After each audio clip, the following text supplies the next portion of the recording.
ঈদের পরে খুবই ভালো হচ্ছে, এই 40-42 পাইকারি রেটে বিক্রি হচ্ছে। হ্যাঁ, কাঁচা পেঁপে কাস্টমার অনেক বেশি হচ্ছে আগের থেকে। এই ধরে মনে করেন আরো 1 মাস বাড়তি যাবে, এরপরে দাম কমবে। এখন যে বাগানে মনে করেন আগে 10 বস্তা হইতো, এখনো হচ্ছে 2-3 বস্তা করে টোকায় টোকায় ভাঙতে হয়। পেঁপে নাই, কম, ওই জন্য দামটা বেশি। খুবই ভালো চলতেছে, না না না কোনো চাঁদাবাজি এখন চলছে না। ওয়ালটন আবারও মিলিনিয়ার অফারে ওয়ালটন ফ্রিজ কিনে আপনিও হয়ে যেতে পারেন মিলিয়নিয়ার। মিলিনিয়ার ছড়াছড়ি দেশ জুড়ে, এটা শুধু ওয়ালটেনই পারে।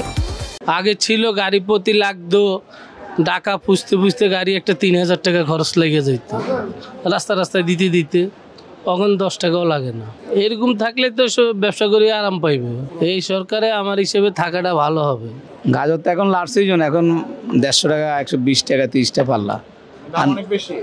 দাম এখন একটু বেশি হবে, সিজন শেষ তো, সিজন অল্প কদিন আছে, আবার পুরান গাজর বাইরে হবে কোলেস্টারের, তখন আবার ওই এরকমের দাম থাকবে 150-200। না, আমাদের এখানে কোনো চাঁদাবাজি নেই। আগে ছিল, এখন নাই আমাদের এখানে। এখন মনে করেন তখন আপনার যেরকম চাঁদাবাজি ছিল, গাড়ি ভাড়া বেশি ছিল, ওরা ওই যে যেটা চাঁদাবাজি করে ওইগুলো গাড়ি ভাড়া ব্যবহারিক থেকে উঠে নিত, ডাবল গাড়ি ভাড়া ছিল। ওটার দাম বাড়বো, কারণ ওটা তো মনে করেন কোলেস্টার বানায় আপনার 800 টাকা, এক বস্তা 800 টাকা ভাড়ায়।